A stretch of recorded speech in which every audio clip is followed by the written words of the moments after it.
Hi, I'm Chris Katulka with the Friends of Israel Gospel Ministry, and this is an eye on the Middle East.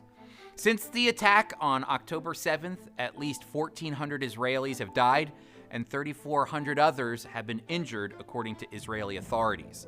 Israel continues to face a barrage of rocket attacks from Hamas in Gaza, and also from Hezbollah in the north on the Lebanese border. The Israeli Air Force reports that 6,000 bombs have been dropped on Hamas targets, and there are reports that the Lebanese military have destroyed 20 different rocket launch sites that Hezbollah was using to attack Israel from southern Lebanon.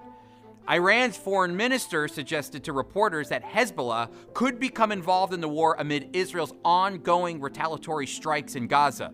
Of course, this has Israel on high alert, knowing this could become a war of two fronts, one in the south at Gaza, one in the north at Lebanon. While Israeli Prime Minister Benjamin Netanyahu visited Israeli Defense Force troops on the Gaza border, asking them, quote, "Are you ready for the next stage? Because, quote, the next stage is coming."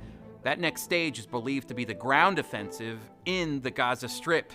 Netanyahu said this while touring Kibbutz Be'eri and Kfar Aza, Israeli towns that were the hardest hit during the Hamas's surprise attack.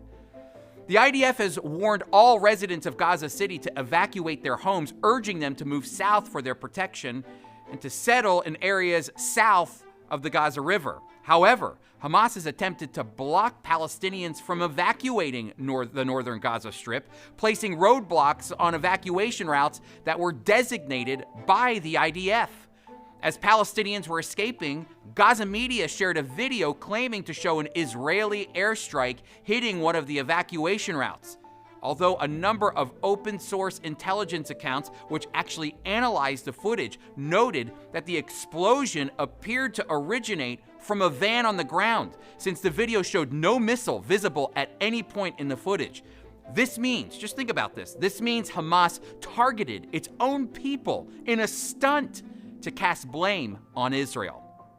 U.S. Secretary of State Antony Blinken said the American government is supporting Israel's right to defend itself against attacks from Hamas terrorists, and that American officials are working to help Gaza civilians with evacuation efforts and humanitarian assistance. Israel has closed its two border crossings with Gaza, and currently the Rafah border crossing between Egypt and Gaza is closed as well. Many are hoping Egypt opens the border to release the pressure of nearly 1 million Palestinians who are migrating to southern Gaza. Well, on Monday, October 16th, the Knesset, Israel's parliament, opened its winter session with a moment of silence for the Israelis murdered in the Hamas attack. Netanyahu spoke to Israeli politicians, highlighting that Israel's goal is a victory against Hamas.